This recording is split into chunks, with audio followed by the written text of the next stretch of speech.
Vamos agora, importante, falar da decadência, prazo decadencial. Entender decadência, ok? Entender decadência para poder caminhar bem nas ações de revisão, perfeito? Então, prazo decadencial. Nós sabemos que decadência, realmente, quando encoberto pelo mando da decadência, o direito pereceu, perdeu o direito, pelo transcurso do prazo, né? O direito não socorre a quem dorme, né? O adágio que nós temos. O que nós vamos falar com os colegas? Vamos bater um papo agora sobre decadência do direito de revisão. Decadência do direito de revisão, certo? É importante, ok? Vamos fazer aqui aspectos importantes que o colega precisa saber. Bom, primeiro, uma introdução básica, rápida. Saber que nem sempre existiu na Lei 8.213 prazo decadencial. Nem sempre existiu. Surgiu no ano de 1997. Foi uma medida provisória, convolada na Lei 9.528, que trouxe pela primeira vez decadência no direito previdenciário. Então não existia prazo decadencial. Nós tínhamos revisões antigas que eram processadas, aceitas no Poder Judiciário, sem problema algum, porque não existia prazo decadencial. Apenas a prescrição. Prescrição no prazo de 1 lustro, de 5 anos, 1 quinquênio. Prescrição, apenas as prestações, de acordo com a súmula 85 do STJ, mais que 5 anos, prescrevem as prestações. Mas antes do ano de 97, nós não tínhamos decadência, perda do direito, só perda das prestações datadas de mais de 5 anos antes do ajuizamento da ação. Okay? Então surgiu a decadência. A primeira controvérsia que surgiu, quando veio o prazo decadencial, 10 anos, para revisão, em 1 ano 97, era saber se só seria aplicável para os benefícios concedidos a partir do ano de 97, ou se abarcava também os benefícios anteriores.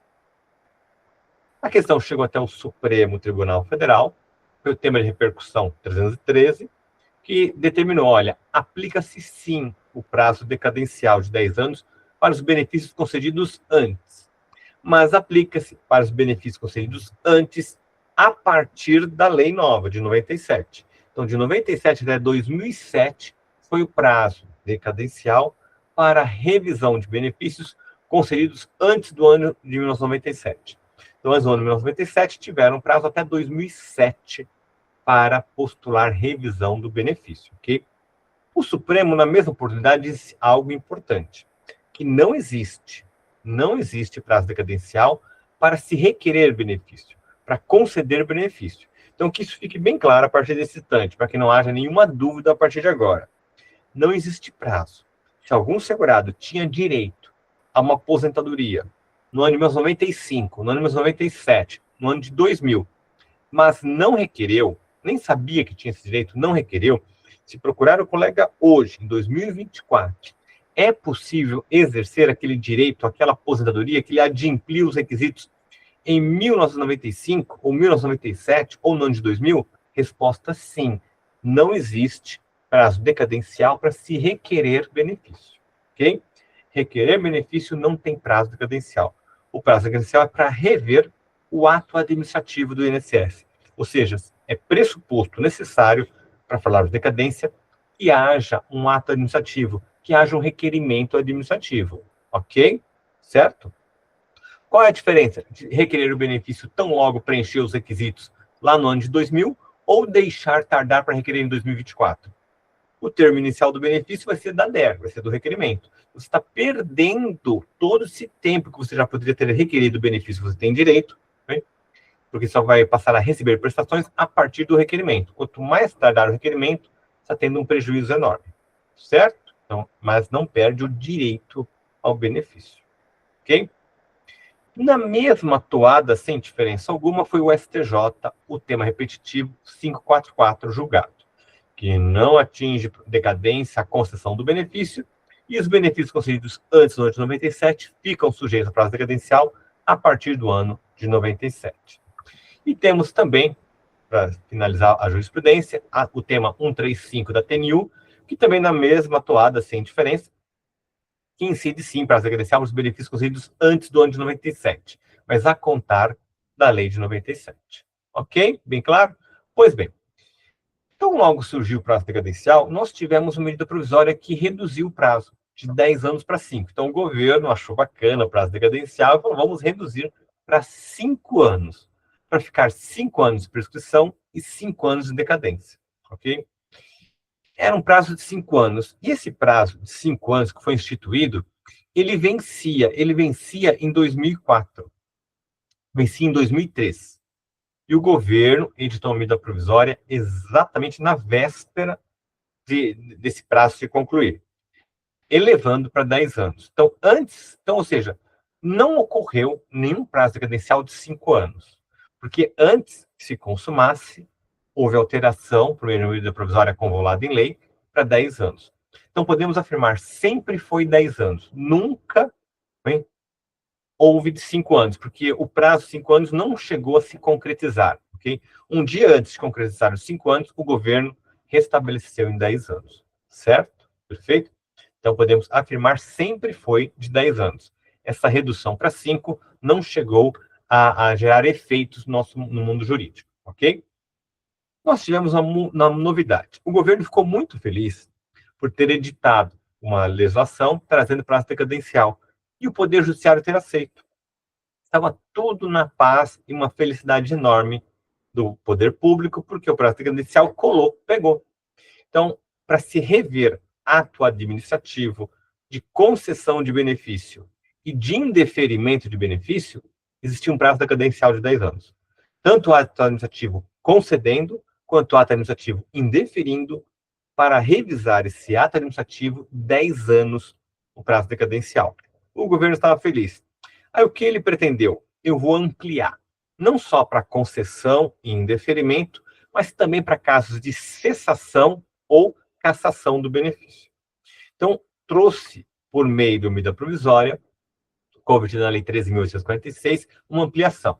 Então, nós tínhamos na redação original do artigo 103, com a redação do artigo 103, desde o ano de 97, que já dizia ato de concessão.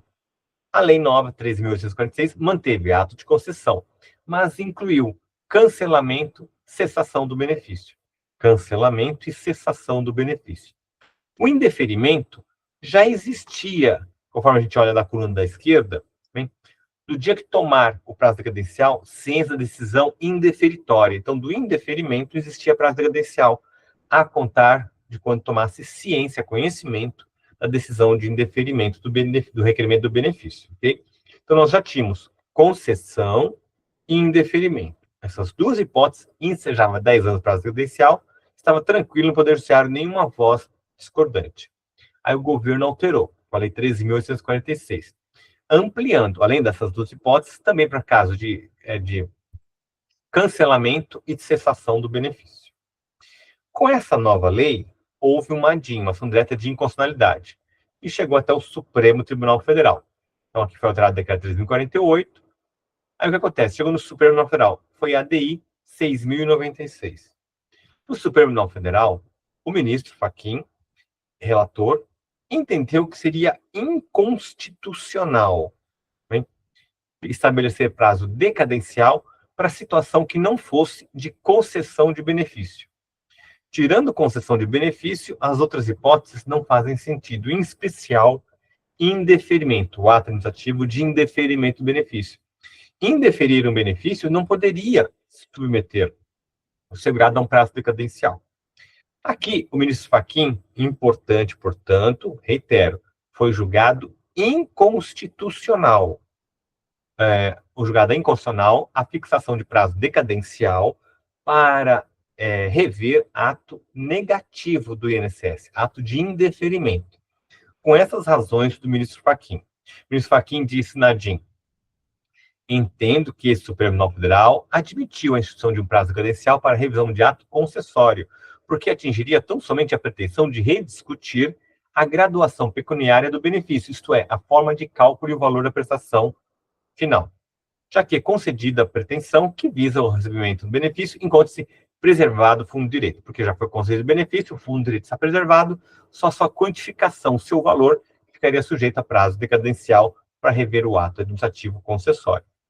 No caso dos autos, ao contrário, admitir incidência de instituto para o caso de indeferimento, cancelamento ou cessação, importa ofensa à Constituição. E ao que assentou esta Corte em momento anterior, porquanto não preservado o fundo de direito, na hipótese em que negado o benefício, caso inviabilizada pelo decurso de tempo de revisão da negativa, é comprometido o exercício do direito material à sua obtenção. Com efeito, na clássica lição do professor Agnello Amorim Filho, se os colegas conhecem, RT 300, professor Agnello Amorim Filho, é uma pérola, é a mais bela lição que existe de prescrição e decadência, o estudo científico, é o professor Agnello Amorim Filho.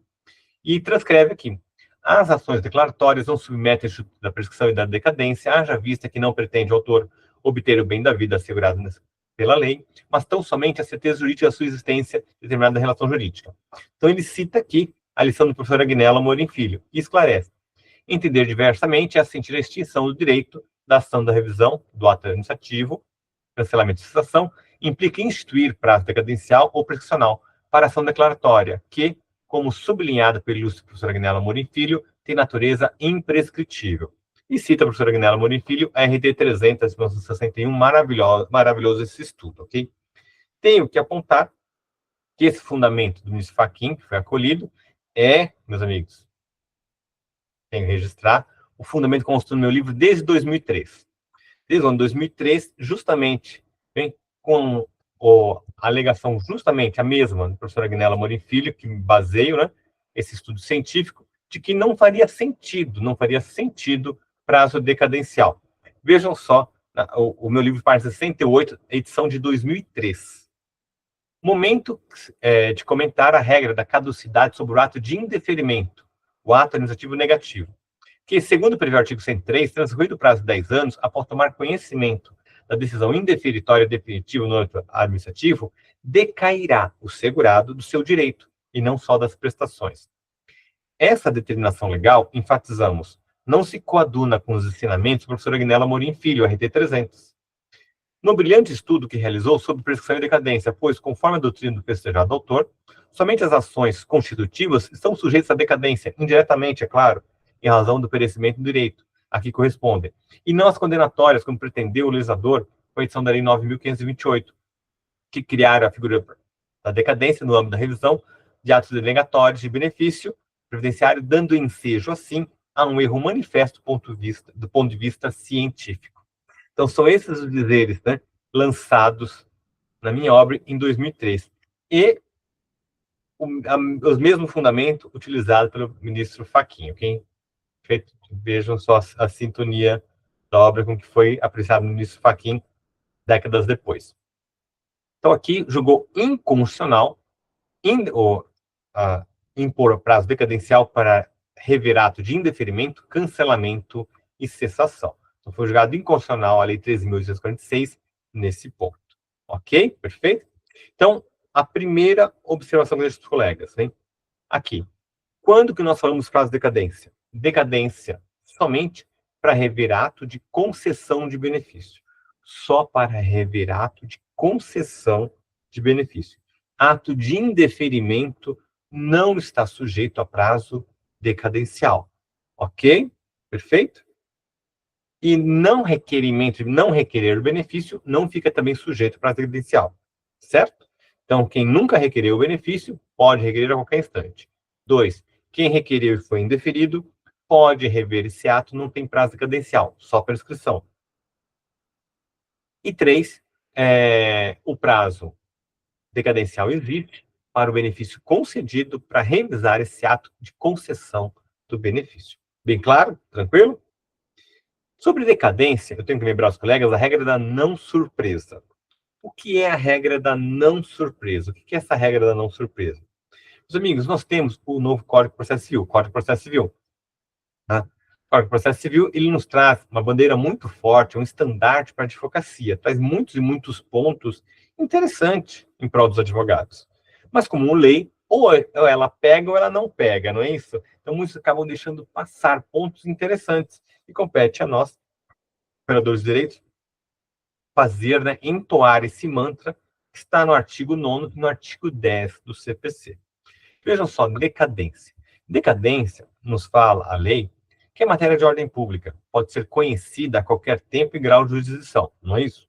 Decadência é matéria de ordem pública, pode ser conhecida a qualquer tempo e grau de jurisdição. Mas aí eu indago, é possível você apresentar uma ação de revisão de um benefício previdenciário o INSS, na contestação, não falar nada de decadência. E o juiz, na sentença, falar, olha, o autor está pedindo a revisão. O réu não disse nada de decadência, mas eu, juiz, entendo que existe decadência. Bem? E, matéria de ordem pública, conheço de ofício e reconheço a decadência, fulmino a ação, bem, pelo mando da decadência. O juiz pode fazer isso? Sim ou não? O juiz pode fazer isso? Sim ou não? Reconhecer de uma matéria de ordem pública como a decadência, passiva de cognição a qualquer tempo e grau de jurisdição, e com isso, né, uma matéria que não foi falada pelo autor, o autor não fala de decadência, o réu não falou nada de decadência, e na sentença o juiz acolher no prazo decadencial que o próprio magistrado descobriu? Resposta não, meus amigos, não pode. Não pode. Nós temos aqui, bem, o artigo 210 do Código Civil. É matéria de ofício, sim, a decadência, né? Deve o juiz de ofício conhecer a decadência, tá? No Código Civil. O que nos fala aqui o Código de Processo Civil? O Código de Processo Civil nos fala, artigo 9º, não se proferirá decisão contra uma das partes sem que ela seja previamente ouvida. Meus amigos, é regra não surpresa. Não pode o juiz tirar da cartola, né, um coelho, falar, olha o que eu tô... As partes, ninguém falou a respeito. Talvez o réu não tenha dito, porque não aconteceu o prazo decadencial. Não foi dada oportunidade para o autor desdizer, trazer uma outra visão, demonstrar que não ocorreu o prazo decadencial. E nós temos o artigo 10, que nos fala, o juiz não pode decidir. O juiz não pode decidir em grau algum de jurisdição. Então, não é só o juiz de piso, segundo instância também. Com base em fundamento a respeito do qual não se tenha dado às partes oportunidade de se manifestar. Ainda que se trate do quê, meus amigos? Matéria de ordem pública, matéria sobre a qual deva decidir de ofício. Então, ainda que deva decidir de ofício, deve necessariamente, o quê? Então, deve necessariamente o juiz abrir vista para as partes. Então, como que funciona? Meus amigos, eu disse para os colegas, eu dou curso, né? Eu já dei diversos cursos para juiz, dou curso para juiz, né? Todos os anos, e é uma das coisas que eu enfatizo muito com eles. Né? Olha, nada de surpreender as partes na sentença. Você acha que aconteceu decadência? O réu não falou, então o autor não teve oportunidade de réplica, não falou nada, porque não foi dito decadência. Você deve abrir vista às partes antes do julgamento. Digam as partes sobre eventual cabimento de prazo decadencial, ajuda a decadência, no caso dos autos. A hora que o réu diga, poxa, eu não vi, eu acho que sim. Então diga, não, excelência, eu analisei, eu não enxergo decadência, não. E o autor diga, não, nesse caso não cabe decadência, excelência. Explicar para o senhor, não tem decadência. Então, tem que abrir vista para as partes. A pessoa, mas teve a sentença, foi proferida, e o juiz reconheceu a decadência. O réu não falou nada, e eu autor, não tive oportunidade de falar nada, e foi dito. O que eu recomendo? Embargos de declaração. Deve embargar de declaração, trazendo o artigo 9º e o artigo 10. Lembrando, o STJ, nesses casos, ele acolhe, ele anula a sentença e diz que tem um efeito pedagógico. Ele volta com um recadinho dizendo, juiz, você tem que conhecer o novo Código de Processo Civil. Você não pode surpreender as partes. Então, volta, para que, ainda que a causa esteja em tese madura, volta necessariamente para que haja análise, ok? Haja a vista para as partes antes de julgar. Então, temos aqui, por exemplo, esse julgado do STJ, que diz, devem retornar os autos ao magistrado ACO. Nas palavras do ministro Herman Benjamin, o efeito pedagógico da observância fiel do devido processo legal, de modo a conformar o direito do recorrente e o dever do julgador às novas e boas práticas estabelecidas no Digesto Processual de 2015. Bem? Então, tem alguém com o microfone aberto? Se puder fechar, por favor. Bem? Deve fechar o microfone, por favor. Então, colegas, entendido? Então, regra da não surpresa. O juiz pode conhecer de ofício? Pode. O réu não alegou? Ele pode. Mas ele não pode apreciar e sentenciar. O Código de Processo Civil não admite. Ele tem que abrir vista para as partes. apreciou uma questão que não foi falada, que é o caso da decadência, em embargos de declaração, citando o artigo 9º e o artigo 10º do CPC. Ok? Perfeito? Mas, que nós vamos ver matéria de fundo, perfeito? Mas citem necessariamente o artigo 9º e o artigo 10º, porque é nula a sentença, que é reconhecido isso pelo STJ tranquilo. Entendido? Perfeito?